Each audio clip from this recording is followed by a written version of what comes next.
प्रधानमंत्री जी से 2-4 ट्वीट्स करके सवाल पूछे थे कि सर इसकी जिम्मेदारी कौन लेगा। मामला देशद्रोह का दर्ज हुआ था मेरे खिलाफ। पहलगाम आतंकी हमले के बाद चौकी दरवा कायरबा गाना गाने वाली लोक गायिका नेहा सिंह राठौर को फिलहाल सुप्रीम कोर्ट से राहत मिली है।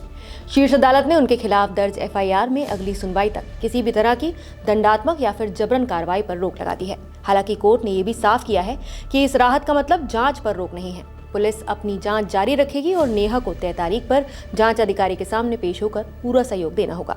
नेहा ने सुप्रीम कोर्ट के फैसले पर क्या कहा, सुनिए। जो फैसला है वो मेरी गिरफ्तारी पर रोक का है और ये मेरे लिए बहुत सुखद खबर है और इसके लिए मैं माननीय सुप्रीम कोर्ट का बहुत धन्यवाद करना चाहती हूँ। नेहा ने सोशल मीडिया प्लेटफॉर्म एक्स पर पोस्ट भी किया। उन्होंने लिखा, माननीय सर्वोच्च न्यायालय ने मेरी गिरफ्तारी पर रोक लगा दी है। इस बड़ी राहत के लिए आपका धन्यवाद। ये पूरा मामला क्या है, चलिए आपको बताते हैं। 22 अप्रैल को पहलगाम में हुए आतंकी हमले के बाद ये मुद्दा शुरू हुआ। हमले के बाद नेहा सिंह राठौर ने सोशल मीडिया प्लेटफॉर्म एक्स पर कई पोस्ट किए, जिनमें उन्होंने प्रधानमंत्री, गृह मंत्री और सत्ताधारी पार्टी की नीतियों पर तीखे सवाल उठाए। एक पोस्ट में उन्होंने व्यंग्यात्मक लहजे में लिखा कि सरकार ने अब तक क्या किया, हिम्मत है तो आतंकवादियों के सर लेकर आइए। इन टिप्पणियों को सरकार विरोधी, भड़काऊ और आपत्तिजनक बताया गया। इससे पहले भी नेहा अपने व्यंग्यात्मक गीतों जैसे कि चौकी दरवा, कायरबा, बेटियां किसानन खातिर बनल, जनरल डायरबा और औरत पे जोर दिखावे ई कैसा मर्दाना को लेकर विवादों में रही हैं। इन गीतों के बाद आरोप लगा कि उन्होंने प्रधानमंत्री की तुलना जनरल डायर से की और सरकार की कथित पुरुषवादी सोच पर हमला किया। इन सोशल मीडिया पोस्टों के बाद 27 अप्रैल 2025 को लखनऊ के हजरतगंज थाने में कवि अभय प्रताप सिंह की शिकायत पर एफआईआर दर्ज की गई।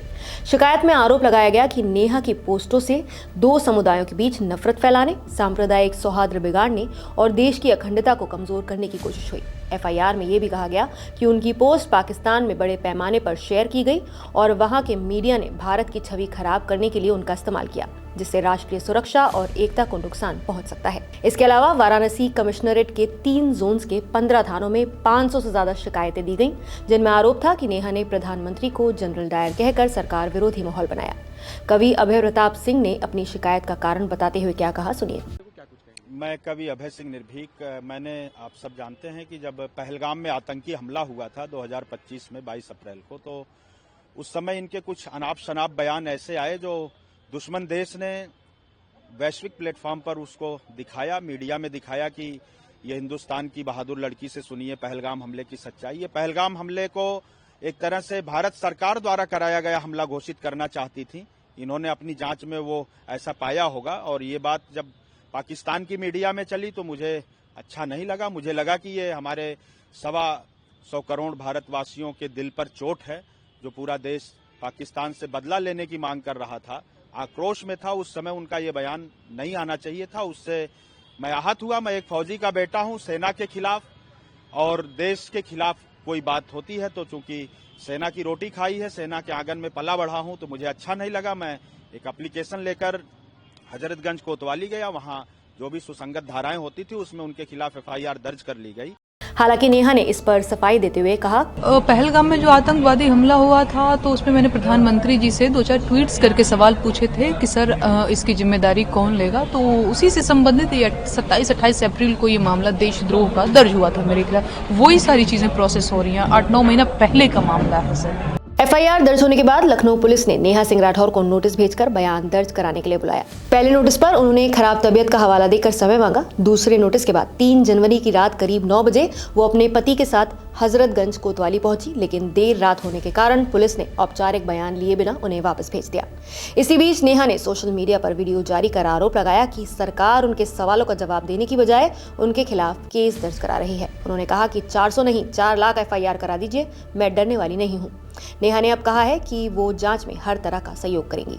नहीं, मुझे दूसरा नोटिस आते ही मैं विवेचक के समक्ष जो है अपना बयान बयान जो है वो दर्ज कराने के लिए पहुंची थी और सूर्यास्त हो गया था उस दिन, तो बयान मेरा दर्ज नहीं हो पाया, लेकिन मैं गई हुई थी और आगे भी जो कुछ भी सहयोग होगा विवेचना अधिकारी के समक्ष प्रस्तुत होने का, जांच में जो सारी भी चीज़ें जो प्रोसेस होती हैं मैं उसमें सहयोग करूंगी। कानूनी मोर्चे पर नेहा ने पहले इलाहाबाद हाईकोर्ट का रुख किया और एफआईआर रद्द करने तथा गिरफ्तारी पर रोक लगाने की मांग की। हालांकि हाईकोर्ट ने उनके पोस्ट को अपमानजनक और भड़काऊ मानते हुए कहा कि मामले की जांच जरूरी है, इसलिए उन्हें कोई राहत नहीं दी जा सकती। इसके बाद नेहा ने सुप्रीम कोर्ट में विशेष अनुमति याचिका दाखिल की। Justice JK. माहेश्वरी और जस्टिस अतुल एस. चंदुरकर की पीठ ने यूपी सरकार और शिकायतकर्ता को नोटिस जारी करते हुए आदेश दिया कि अगली सुनवाई तक नेहा के खिलाफ कोई दंडात्मक कार्रवाई नहीं होगी, लेकिन उन्हें 19 जनवरी को जांच अधिकारी के सामने पेश होकर पूरा सहयोग करना होगा।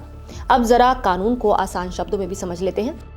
तो नया आपराधिक कानून भारतीय न्याय संहिता 2023 यानी बीएनएस में कुछ ऐसी धाराएं हैं जो बोलने, लिखने और सोशल मीडिया पोस्ट पर भी लग सकती हैं।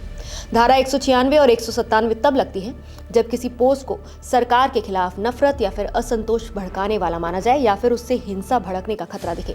वहीं धारा 152 और 159 जो कि पुरानी धारा 153A जैसी है, उन मामलों में लगती है जहां किसी बयान या फिर गाने से धर्म, जाति या फिर समुदायों के बीच दुश्मनी फैलने की आशंका हो। तो धारा 353 तब लगती है जब प्रधानमंत्री या किसी बड़े लोक सेवक के खिलाफ इस्तेमाल की गई भाषा को धमकी या फिर उनकी ड्यूटी में बाधा डालने वाला माना जाए। और इन सब में सबसे विवादित है धारा 302 बीएनएस, जिसे पुराने राजद्रोह कानून से जोड़ा जा रहा है। ये देश की एकता और संप्रभुता के खिलाफ युद्ध या फिर भड़काने जैसे गंभीर आरोप के लिए है, जिस पर नेहा के वकील आपत्ति जता रहे हैं। इसके साथ आईटी एक्ट की धारा 69A सरकार को यह अधिकार देती है कि वो राष्ट्रीय सुरक्षा या फिर सार्वजनिक व्यवस्था के नाम पर ऑनलाइन कंटेंट हटवा सके। तो ये मामला बोलने की आज़ादी और कानून की सीमाओं के बीच की रस्साकशी है। संविधान हमें सरकार से सवाल पूछने का हक देता है, लेकिन वही संविधान ये भी कहता है कि सवाल ऐसे ना हो जो नफरत, हिंसा या फिर देश को नुकसान की तरफ ले जाएं। नेहा दोषी है या नहीं, ये अभी तय नहीं हुआ है। फिलहाल इतना तय है कि उन्हें गिरफ्तार नहीं किया जाएगा। जांच चलेगी और असली फैसला अदालत में सबूतों के आधार पर होगा। यानी ये कहानी सिर्फ एक गायिका या फिर एक पोस्ट की नहीं है, बल्कि ये सवाल भी है कि आज के डिजिटल दौर में कितना बोलना आज़ादी है और कब बोलना कानून की नज़र में अपराध बन जाता है। फिलहाल आपकी इस फैसले पर क्या राय है, हमें कमेंट करके जरूर बताइए। नमस्कार, मैं हूं मानक गुप्ता। अगर आपको हमारा ये वीडियो पसंद आया हो तो इसे लाइक और शेयर जरूर करें, और हाँ, हमें सब्सक्राइब और फॉलो करना ना भूलें ताकि आप देश और दुनिया की कोई खबर मिस ना करें। तो जुड़े रहिए हमारे साथ और देखते रहिए न्यूज़ 24।